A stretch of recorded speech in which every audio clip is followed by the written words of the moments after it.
I don't want to niche down to this specific thing because I don't want to miss out the entire audience. Who the hell said you're going to capture the entire audience? People get bored with educational content. I do not think that people open social media with the intent to get educated. If you go through a mall and someone comes to you with a perfume, trying to sell you a perfume, you're like, get the away from me. There are two pathways I can take from here. Number one, Farooq Sayed, Realtor on Harley, Okay. and then Alicia. You have to tell them why their content or identity is working in the market, why people are recognizing them. The biggest mistake that real estate agents make is not that they're not doing content, or it's not that they do not have a niche. It is that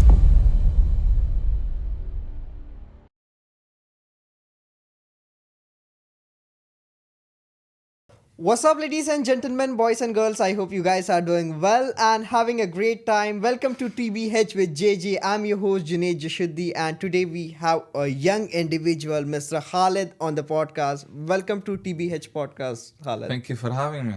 How are you doing? All good, what about you? Alhamdulillah. So, that's good. Khaled, quite excited to speak about something what I'm doing currently. That's personal branding.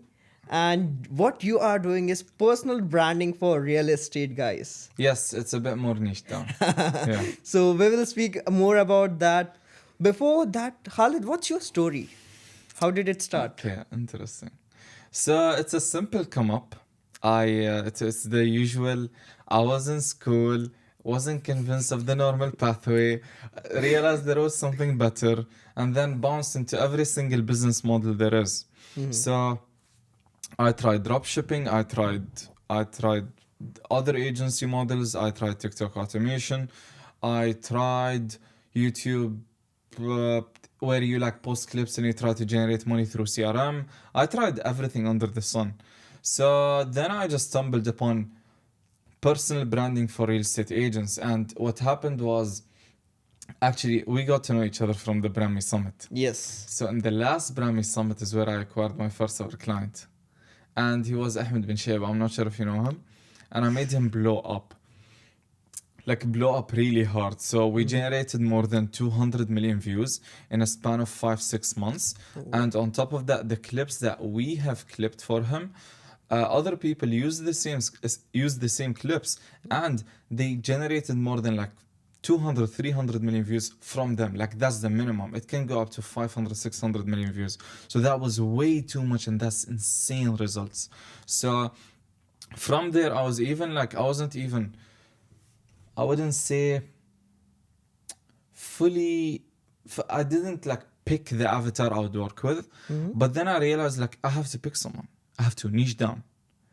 And I found that real estate agents are the best avatar I can serve because it's the biggest growing industry in Dubai.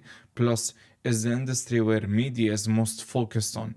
So, and what's happening is that the acquisition channels of real estate agents are moving from the normal paid ads, cold calling, even warm calling, even their entire focus on referrals. This has shifted to their focus on personal branding. Sure. And since I niche down, what I figured is that with everyone having a broad personal brand, what I can help people is that I can help them niche down as well. So niche down not only throughout their entire process of what they're selling, but also on their personal brand, because your personal brand is only I'd say,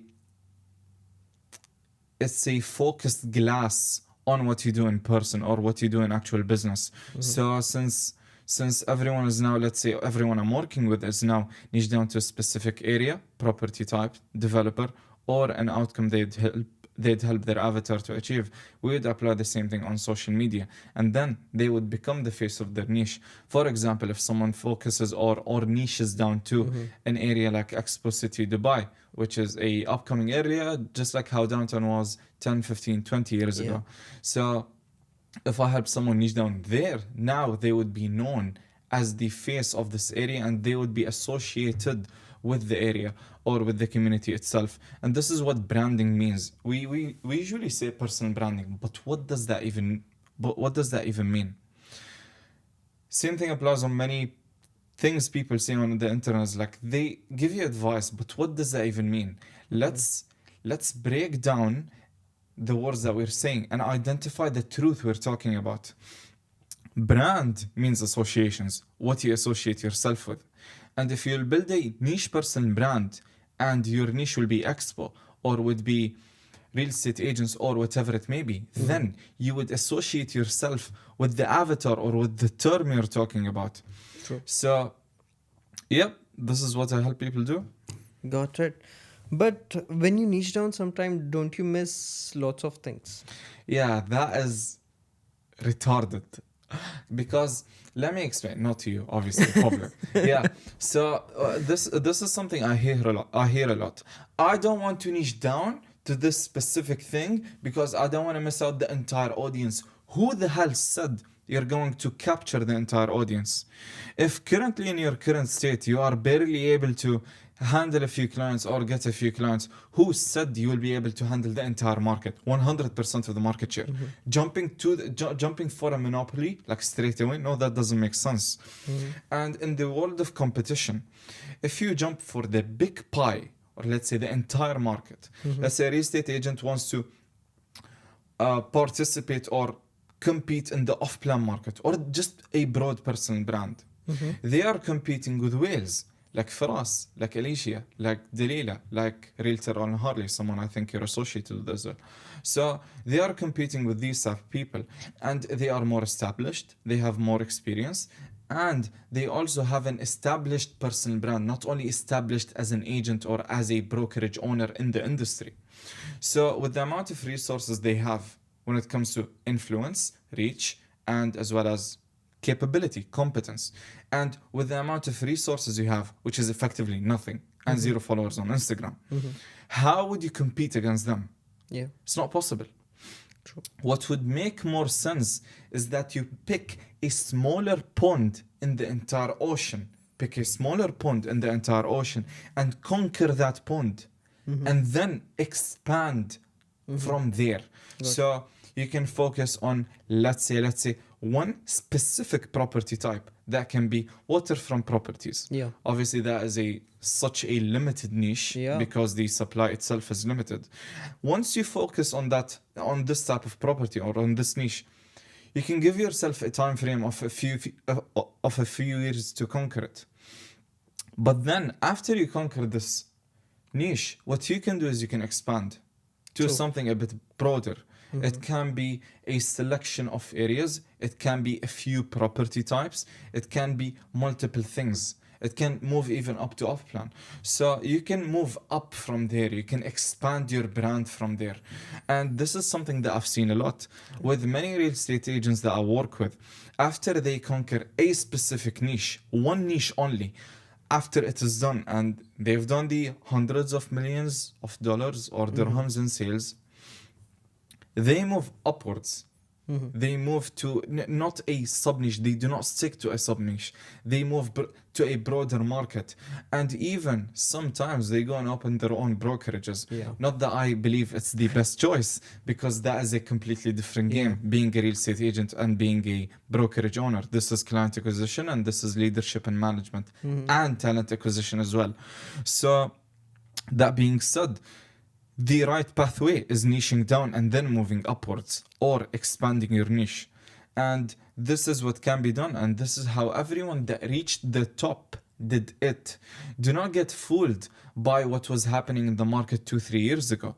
If we look at the real estate market 2-3 years ago, what real estate agents were doing is that they would just open the camera, talk about the top 3 apps that are in Dubai that make life easier, and they'd specialize in off-plan.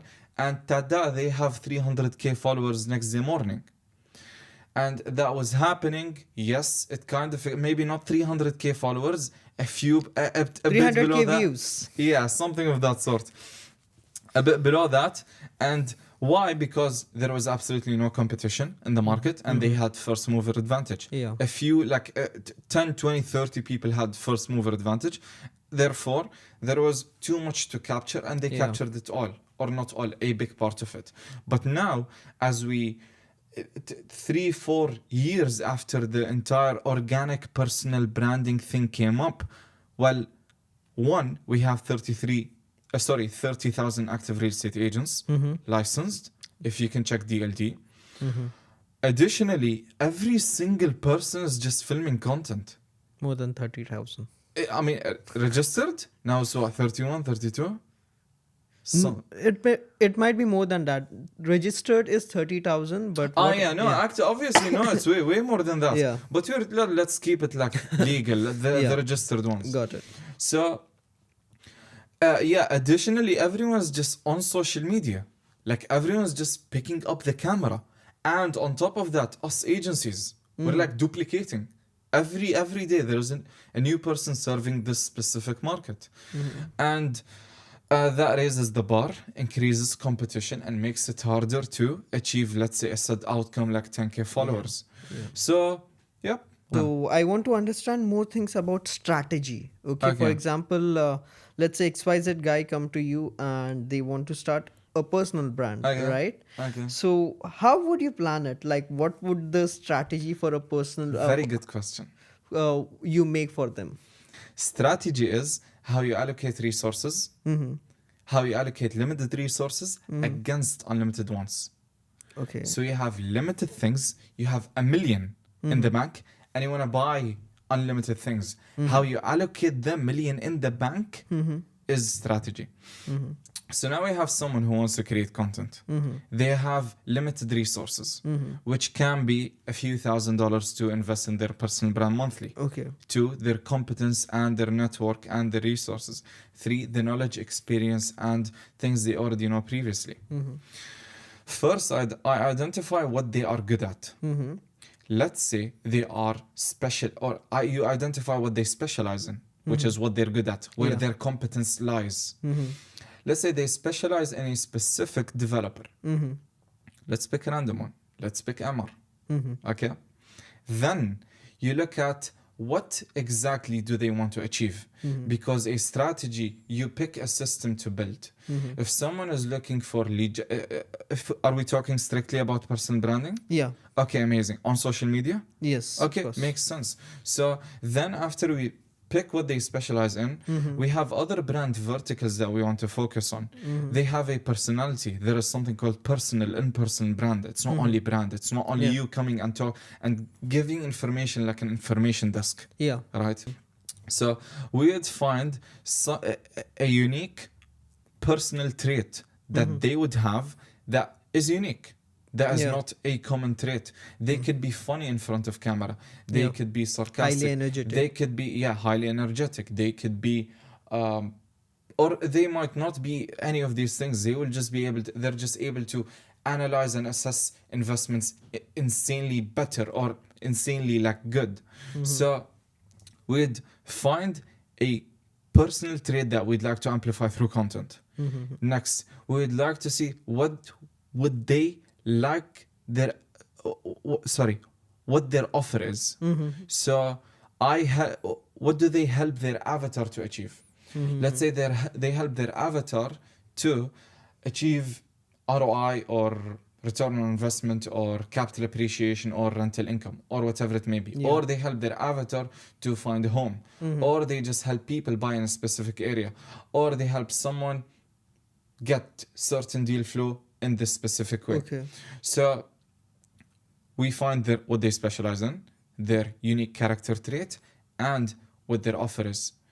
And then from there, we would have our subcategories or subtopics, because we have our major topic, which is what they specialize in, or real estate in general. And then we'd have subcategories we can proceed with. So one subcategory can be their personal stories in real estate. Let's say they are a very, very funny and cool person all in all. We would mention stories that are funny, that are sarcastic, whether it's with clients or other agents or other just participants in the market. Renovation or not, doesn't matter. Second, we would have another category. Let's say they help their avatar achieve X amount of investment and X years, depending on their goal, etc., etc. We'd have content focused on this type of, focused on this subcategory or subtopic. Then we would have content focused on their main niche, which is, let's say, Amar or a developer. So talking about the specific developer, how it's better than everyone else, its history, what it has achieved, etc. You can swap you can swap the goal with whatever your goal is, Yeah. and you can swap the niche with whatever your niche is. And there are 5 main types of niches. One, property type, which can be waterfront properties, branded residences, villas and townhouses, apartments, penthouses. I don't know if anyone even focuses on that. Second, we have developers, self-explanatory. Someone focuses on specific types of developers. Mostly it's either like إعمار people who focus on developers, because it's not common between agents. It is between relationship managers, but not real estate agents.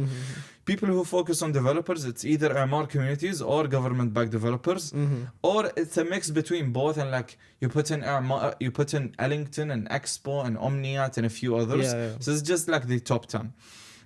Fourth, we have nationality focus. So I help Egyptians buy real estate in Dubai, or I help Indians buy real estate in Dubai, or I help Russians buy real estate in Dubai, or, which is something we're going to see come up very like in insane demand very soon, which is I help Americans buy real estate in Dubai. That is coming soon based on like what the people I work with tell me. Nishing down the things. Yeah, 100%. So so we mentioned the property type, developer, and then we have nationality, and the fourth area. is an area which can be downtown, Palm Jumeirah, anything. There is also a fifth one, which is focusing on an outcome, which is I help you find a home, or I help you find an investment. So these 5. Now there is a sixth one which I kind of find like it's not the smartest pathway, which is a concept. Okay. So it would be a concept like economics real estate or finance real estate. And there was one lady which I saw her content and I didn't really get it. And her niche was astrology in real estate. Ooh. So it would be like she would match a Capricorn with this type of property. Or I remember the Capricorn because I'm one, not that I care, but it's just, it is what it is. She would match a specific birth date with an area because they love grass, and here they love water, and I have no clue how it works. But the sixth type of a niche is a concept. So it can be finance, it can be astrology, it can be whatever. Yeah. Right? So these are the 6 types of niches.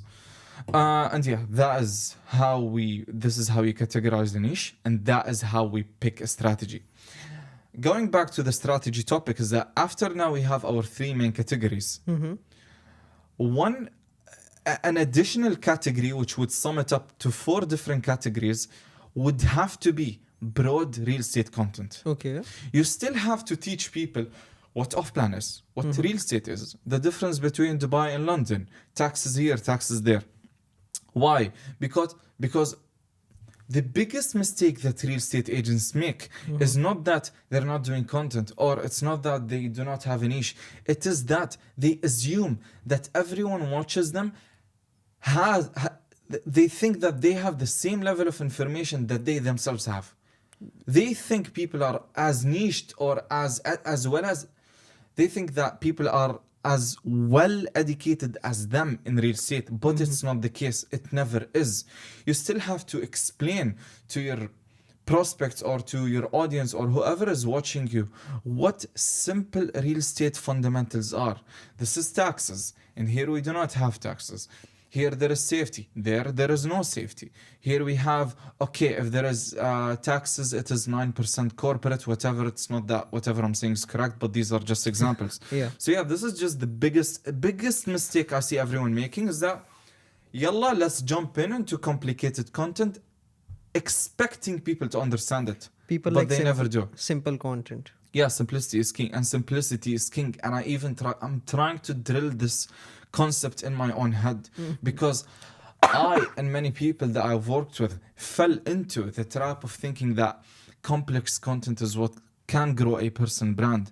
At the end of the day, I truly believe that if someone goes to the complex pathway, it's out of ego. It is truly out of ego. And complicated content doesn't satisfy anything except ego, because it doesn't satisfy your business goals, nor it helps you build a niche personal brand. And if you look at the biggest people in the industry, if we were to name anyone, let's say Farasim Sadi or Alicia or Zaina Khouri or whoever it may be, Yeah. if we just go through their page, a fifth grader can understand what they're saying. That's what we need. A fifth, yeah, 100%.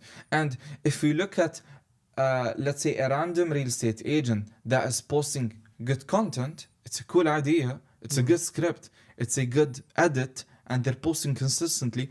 If you just go through their page, what you might find is that they're explaining concepts that barely anyone in their industry can understand.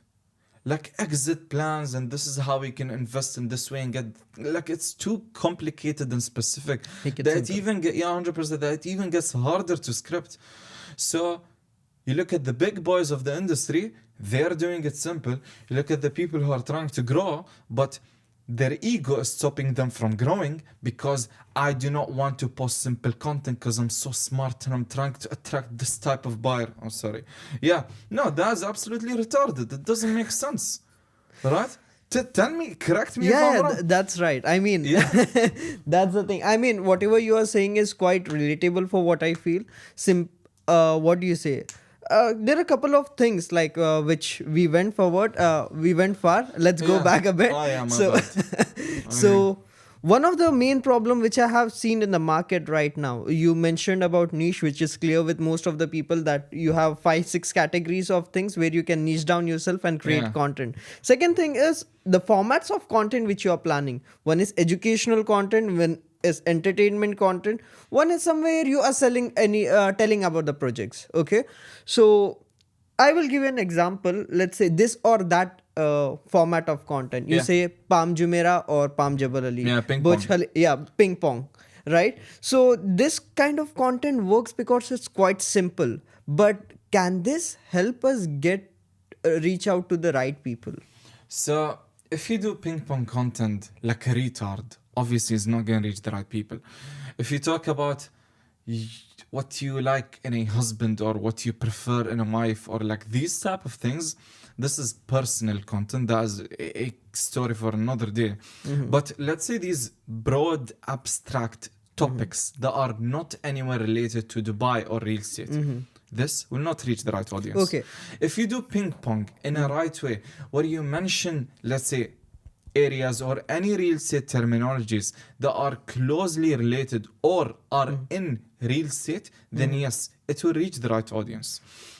And the reason you've mentioned it and the reason it is so effective is because the entire video is just words bouncing around. Yeah. It's not someone explaining an abstract meaning of something that's too complicated to understand. Therefore, it is too simple to the point where a fifth grader can understand it. Therefore, it's effective. Yeah. So I honestly used to be like against this content. I used to be a complicated marketer focused on complicated content. I mean, you can tell if you just go through my page. Yeah. Right? But I have realized it at the end that simplicity is key. Simplicity is king. Simplicity everywhere is way better and would lead to a better outcome, regardless of whatever the outcome is. And if we look at any big system, whether it's how they build buildings or how they build infrastructure or how they build personal brands or how they build companies, the big people, Yeah. you will realize that they are all they're all leaning more towards simplicity. Yeah.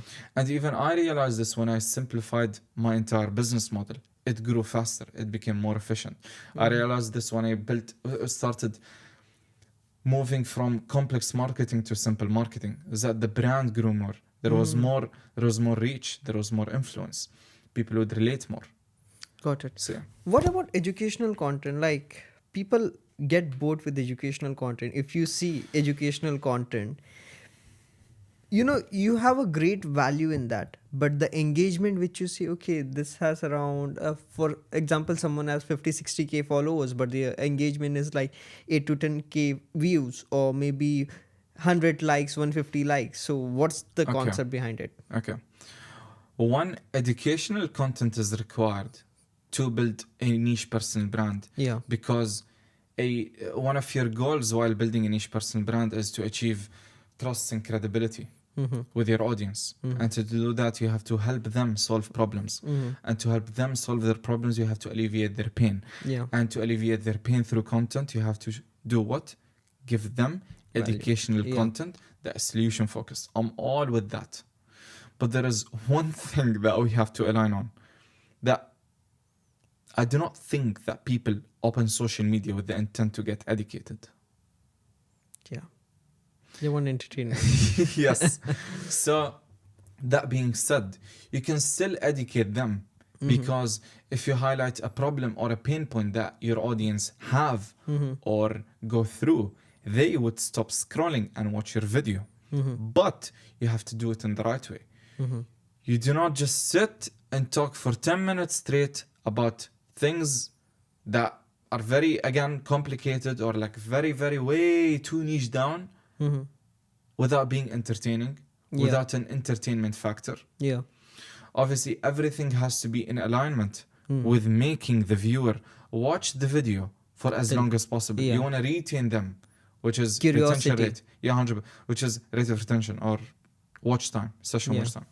So how do you do that? Well, you have every single layer of the process. Yeah. You have one, the idea has to be a problem that, if we're talking educational content, it has to be a problem that your audience is facing and they're going through pain and they want to solve it. So it wants to, your audience want to solve this problem.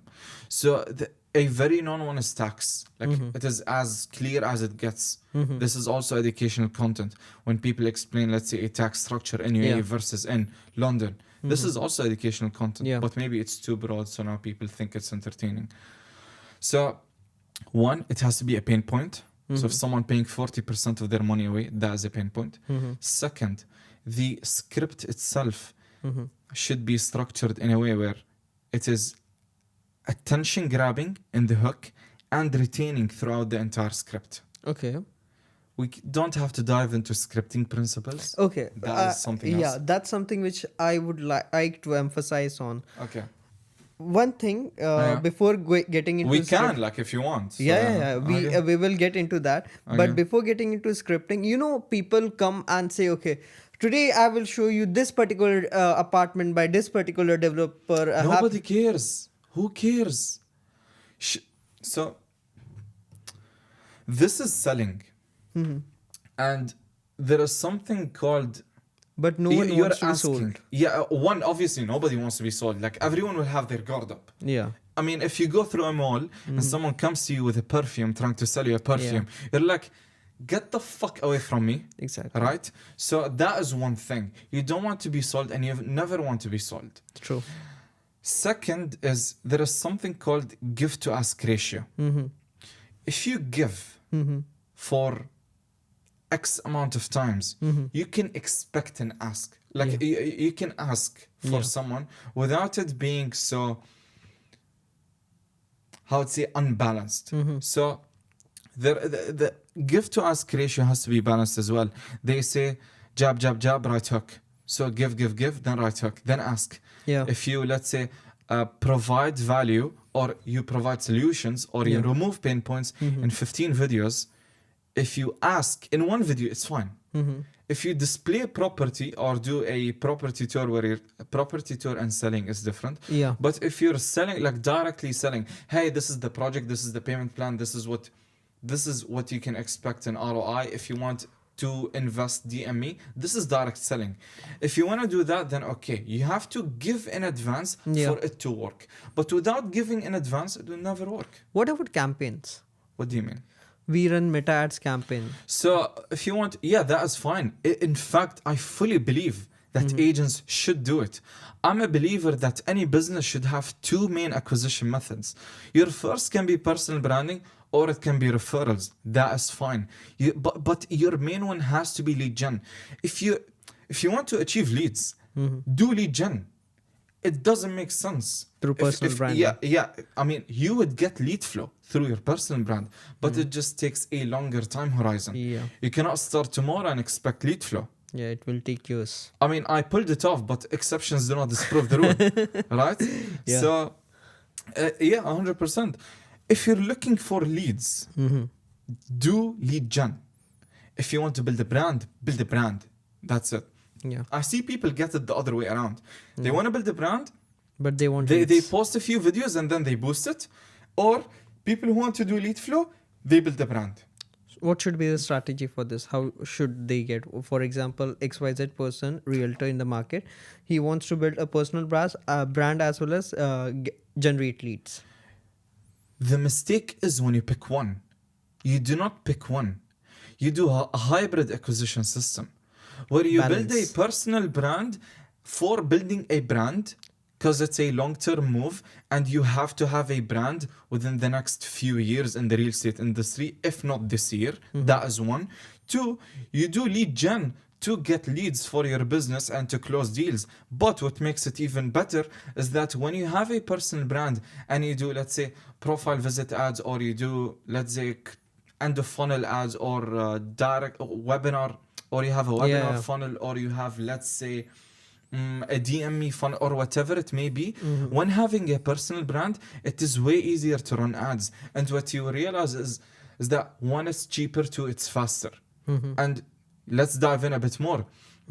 Your cost per click will go lower. Your cost Yeah. per lead will go lower. Your cost to acquire a customer, your CAC, will go lower. And also, the clients you acquire, you will retain them longer. What does that mean? Higher LTV. So your CAC to LTV Lifetime ratio, value, yeah. which is the pulse of your business.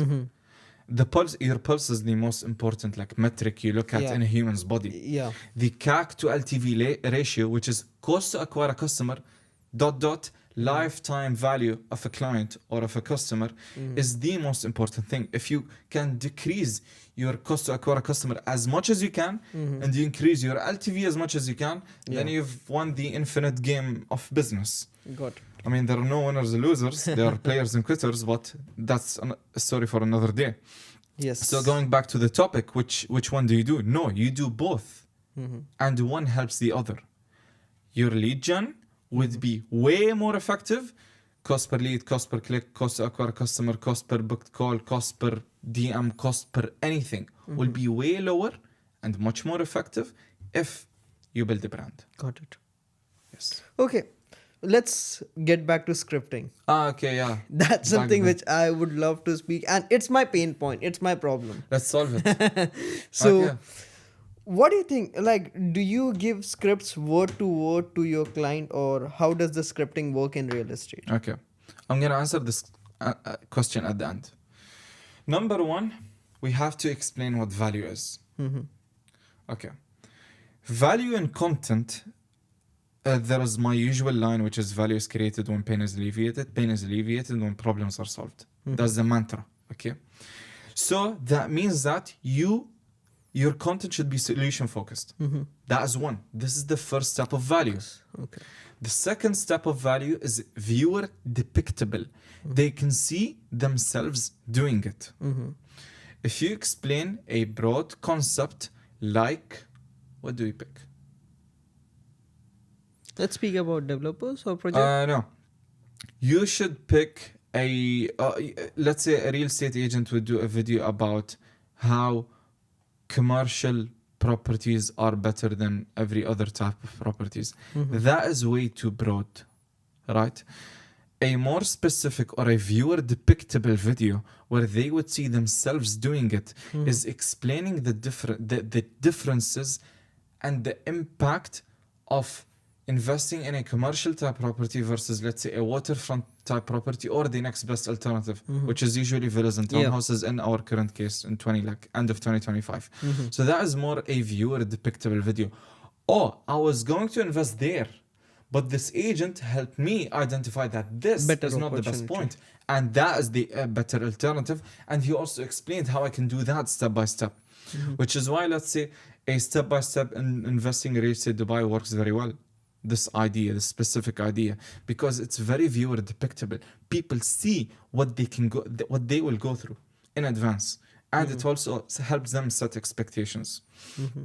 Now, if these two are valid, if you have a Right. solution Yeah. and it's viewer depictable and it has the last thing, value per second, VPS. Now we jumped into math. Yeah. Okay, if you have more value per second than the other videos on the feed, then your video is more valuable than everyone else's. Yeah. And by value per second, I mean, imagine yourself explaining a video about taxes or the differences between taxes in London or UK and Dubai. It would take you around 30 seconds, Okay. 35, 40 seconds. If someone does that in 4 minutes, nobody's going to watch. True. Because you can understand as a viewer, or if you're a real estate agent, like put yourself in the shoe of a viewer or in the shoe of someone who wants to buy from you.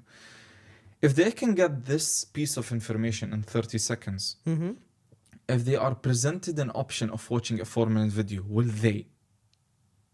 Because they are paying with the most important resource they have, which is time. Because everyone values their time more than anything else. And it's a scrolling machine.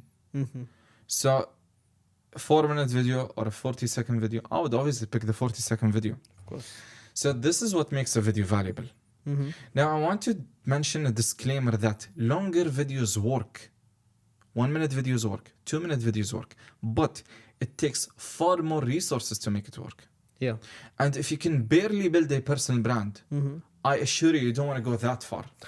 Because obviously it's going to be far harder or way more harder to build a personal brand using 2, 3, 4, 5-minute videos rather than 30-second videos. Yeah. So, which is why I prefer the shorter pathway, because it's efficient, and if you can do it, then why not? Got it. So this is what makes a video valuable. As long as a video valuable, now we can jump into scripting. Okay. Okay? So we have the script. There are 3 types of scripts. One, there are, you asked me, how do I script for my clients? There are 3 types of scripts. One, there is word by word scripted. There is bullet point guided. Yeah. And then there is what I call wing it. They just jump and wing it. Okay. That's very raw and Prompting. direct. Yeah. That's prompting. The actual صح. It's called prompting. So with word by word scripts, they are preferably for people who are contrary to many beliefs, more advanced. So if someone is good on camera and good with social media, they can do word by word scripts. Yeah. But if you give word by word scripts to a beginner, they will look like a robot and everyone's gonna scroll. And then they will ask you, hi, why is my video not Video's getting not views? working, yeah. Right? Second, we have bullet point guided, which works for almost everyone, where the hook is scripted and the ending is scripted, but the body of the short form video It's value. is in bullet points. Yeah. So, and the bullet points mention, for example, explain taxes via, or let's say, explain the difference in taxes between Dubai and UK or London. Right? So it would be a bullet point giving the person who's watching the reading from the teleprompter or reading the script, giving him a prompt or guiding the reader via a bullet point. So that is the second type, which is my favorite. Then we have my third type is my favorite. Okay. Okay, which is prompting, which can be also called wing it, because Okay. you literally just jump and wing it. Yeah. Where you have the topic of the video and you just have a brief idea and the hook, and you can just continue the video on your own, Got it. off of your own chain of thoughts. That requires more structured thoughts. Yeah. For whoever is advanced, like really advanced, they can do either the fully scripted or Yeah. wing it, or they can do the prompting content. Got it. Difference is in the fully scripted takes far less time. It takes like 2 minutes to finish, Yeah. like 3 minutes max. At some point, I filmed with one of my clients 25 videos in 1 hour. That was insane. 25 videos in 1 hour. Where the prompting type content, where you just have an idea and a line and they'll just use it to continue an entire 60-second video, it takes far more time. Yeah. Additionally, as you someone guiding them, like if you're sitting beside the real Yeah. estate agent, then what happens is that you will have to like help them move in directions. No, go back here, go there, mention this. No, don't go there, mention something else. So you'd have to prompt them accordingly. Prompting content, you would have to consistently prompt and guide the person speaking in front of you, whether it's a real estate agent or not. Just like how I do with ChatGPT. You want an outcome and you keep tweaking it, giving it one more prompt. No, remove this, add this, put it here, put it there. This takes far more time. So these are the 3 types of content. Got it. Okay. Continue. Okay. So let's say, for example, XYZ person comes into real estate market. Okay. Who is like 23, 24 years old. Okay. How should they brand themselves as a personal brand? Why did you mention the 23, 24-year-old? Because I think age doesn't matter. Age does matter. Why? Because I'm 19, so they what? don't have stories. They don't have experience. You meant an unexperienced person. Yes. Okay. Because I was thinking, because like, I fairly have experience, yet I'm younger than others. So like, Okay, I will tell you. With regards to experience, it does work. For example, you work with couple of people, you have experience and you have things to share. But someone who is new to the market. Okay, so if you have if you're an experienced versus unexperienced person, the difference is with unexperienced, there is a effort and work is a universally accepted currency of respect and trust. Like if you do 100 cold calls, people are gonna trust you as well. Yeah. Right? So let's say if you read 100 books about investing and you do a video about it, and you do a video about 100 books about investing, the work will be respected and you will get trust and credibility through it. Where on the other hand, the person with 10 years of experience can sum up and do a video about 10 years of what 10 years of experience taught me. Both give you the same outcome, but one guy used the social proof of his experience, 10 years of experience, and the other guy with absolutely no experience and he was just born yesterday into the market, what he would use is his effort. He read 100 books. So what you're asking about is mechanism of social proof. Both would use different mechanisms of social proof. The first would be, for example, his experience or the results he achieved. Second would be the effort he's putting into the process itself. So let's say this guy would just explain that I helped X achieve Y through my process 1, 2, 3. The person without experience would have to put more thought into the process and explain it in more detail on video for whoever is watching. Like then they will be able to visualize, okay, this person can help me achieve said outcome. So this is just more like you put, for whoever is unexperienced, put more thought in the process itself. Give away more give away more than you gatekeep. Never gatekeep, I'd say. Next is, I'd say, focus on like effort-based content. Where, let's say, you have spent X amount of time doing research, talk about that. You have spent X amount of time talking about doing XYZ, talk about that. So make it more effort-based or make it more work-based. So there is something, an interesting line someone said, a big creator in the market. He mentioned me, if you love creating content, do it. If you don't love it, don't do it. Just quit. Just go. Okay. So there are 2 pathways I can take from here.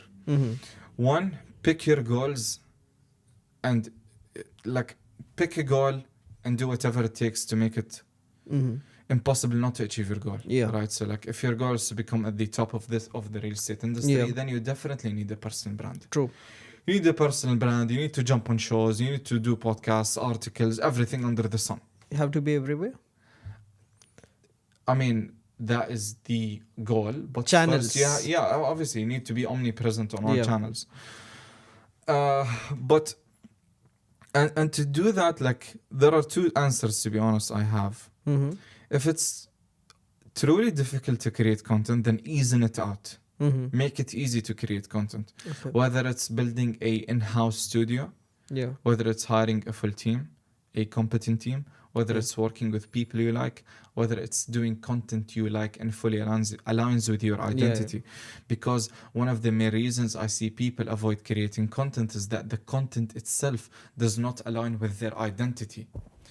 Let's say someone wants to create like really smart, complicated content, and then someone asks them to do ping pong content. Like they're not gonna align with it, Yeah. right? Even though it might not be correct or objectively true or the next best move, I'd say. Yeah. But if something doesn't align with you, you will just find too much resistance doing it, because everyone always does actions that align with them. Whether it's like going to if someone has an option, go to the gym or boxing, they're gonna pick the one that aligns with them. And if Yeah. you force them to do the other one, it's gonna be difficult. True. That's a very important point. People understanding their strengths and going forward with that, or else don't do it. 100%. So make sure to ease out the process, and make sure the content and the strategy itself, the categories, the Aligns. subtopics, the ideas, the type of script, the way of saying the script align with your identity. Next is, if you don't want to do it, just don't do it. Like that's it's gonna be a long day, man. If you don't want to do it, don't do it. Just understand that there is something called opportunity cost, and yes, there might be other acquisition channels and other things you might invest in, but are the other things you will invest in, if you don't want to build your personal brand, is it the highest leverage move you can do? Will it get you the highest output per unit of input you would ever get from any acquisition channel? Got it. Or is personal branding the highest thing? Like, you just have to understand the opportunity cost and live with peace, and everything will be fine. Just accept like you'll not be anywhere near top one. So yeah, just either make it easy or just quit. Will a realtor lose if he don't create his or her personal It's brand? not lose, it's opportunity cost. He would lose, like there are two pathways. One, build a personal brand. Two, do not build a personal brand.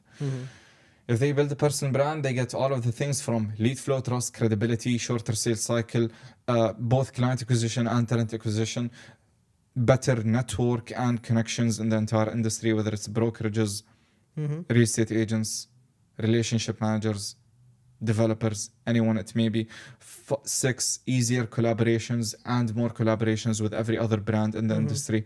7, we have also, I mean, the benefits are like too many. Endless. Like I forgot them. What else was there? Too many. Okay, let's Right? play an activity. So the other part would be like, you do not get this. You're gonna miss out on Yeah. that. You're gonna miss on the party. Why not join the party? Yeah. Right? Yeah. I honestly get FOMO from like people who have bigger personal brands. I want to join the party as well. Yeah. Right? You should. So yeah, 100%. Yeah. Okay, let's play an activity where Let's play. I'm going to give you 3 names. You have to tell me why they have their identity in the market. 3 names. Yeah. What if I don't know them? That would be funny. Of course, you know them. Because number 1, Farooq Sayed. Okay, cool. You have worked with him. Yeah. Realtor on Harley. Okay, Zohaib. let's not burn it. Yalla, let's do the activity. Realtor on Harley. Okay. And then Alicia. You have to tell them why their content or identity is working in the market. Why people are recognizing them for their work. Answer it in 2 different ways. One, in breaking down the content, which is 1, they were consistent. 2, they were here for like 3, 4, 5, or even more years. 3, all of their content was valuable and solution focused and viewer depictable and high value per second. Additionally, all of their scripts had always good hooks. The retention was high. They always delivered and rewarded the viewer after watching the video by delivering the point they promised them to deliver at the beginning. Yeah. If we answer like technically, this is what we'll get. Okay. If we answer like on the other hand, they're just good. They're just good at what they do. If we look at one by one, Farooq, he is literally the Ryan Serhant of Dubai. Like, he brought in the entire meta of property tours and he scaled up his channel endlessly. And then comes a guy like me which would clip all of the content and get tens of millions of views. That's one. Second, Alicia, I think it's also competence, plus she had first mover advantage on social media, I think. Yeah. She was her and Realtor on Harley. They were one of the first people to come up with the entire personal branding for real estate agents, and back then it was very broad. Yeah. So it wasn't even niche. Realtor on a Harley is a bit more unique. I think he was literally the first one. Yeah. Not sure if he was. 2018. Yeah, I think he was 2018.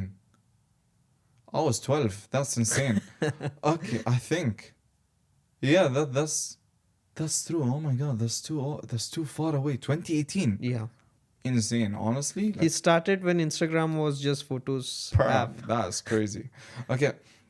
It's his identity, which Yeah. is like he already knows this, and he mentioned Realtor on Harley mentions it a lot. Is that because of the amount of hate comments or like comments he would get because of, let's say, his visual identity or his visual appearance, this is why like his personal brand scaled so fast or gained a lot of attraction in such an early market. Now the market is maturing. If you do that, you might not get the same results, and the results vary because of market maturity, which is completely normal and expected and will continue happening. Yeah. But I think it's just like, one, they were competent enough. Two, they were in the game for long enough. And three, their content is just good. And we measure good content by 50 things. One is valuable, the hook is good, the retention was high, they always rewarded the viewer, etc., etc. So yeah, all of these things play a role. Got it. Yeah. One last question before we end this podcast. Yeah, So, for example, if anyone wants to start a personal brand tomorrow, yeah. what is the first thing they need to do? Just do it. The first thing they need to do is okay. So first thing is just identify the strategy which can be done instantly. Like, what do you specialize in? What character traits do you have that stand out? Mm-hmm. What outcome can you help people achieve? Got it. And these can be your subcategories. You can add in that you can talk about broad real estate content, and from there you can just create any content idea that comes to mind if you want to just start tomorrow for the sake of starting. Now, after you start, you can do more, which is get consistent by doing more content. True. You all, every single real estate agent knows that volume negates luck. If you talk to X amount of people, someone will convert. Yeah. 100, you talk to 100, one will convert. You talk to 1,000, 10 will convert. Something of that sort. Yeah. So when you do more, after you do more, then you get good. After you get good, you start doing better content. Yeah. And once you start doing better content, you realize what's working, what's not working via pattern recognition, which is what they call wisdom nowadays, I guess. Yeah. After you do, then you see what's better, what's good, what's working, what's not working. Then you do different. Yeah. You start doubling down on what works, what's not working, trying different types of content, I'd say. But whatever is broken, just don't fix it, but to make it work first before you break it. Right? Got it. Khaled, that was amazing speaking to you. Thank you so much. We have part 2 coming soon with you. And Inshallah, we are I'm doing looking recording forward. once again. Why not? Let's do it. So I'm yeah, open. this is something which I had lots of questions about real estate and personal branding and how to niche down things, and we have got good answers. We have got the best value out of you. Thank you. And we thank all the people who are watching this podcast, Yeah, thank you for watching. and I hope you enjoyed the conversation. Definitely. All right, guys, thank you so much for watching till this, and I would like to thank Khalid once again for being on the podcast. And thank you, guys. Make sure you subscribe to TBH with JJ and stay tuned for the next episode. Thank you so much.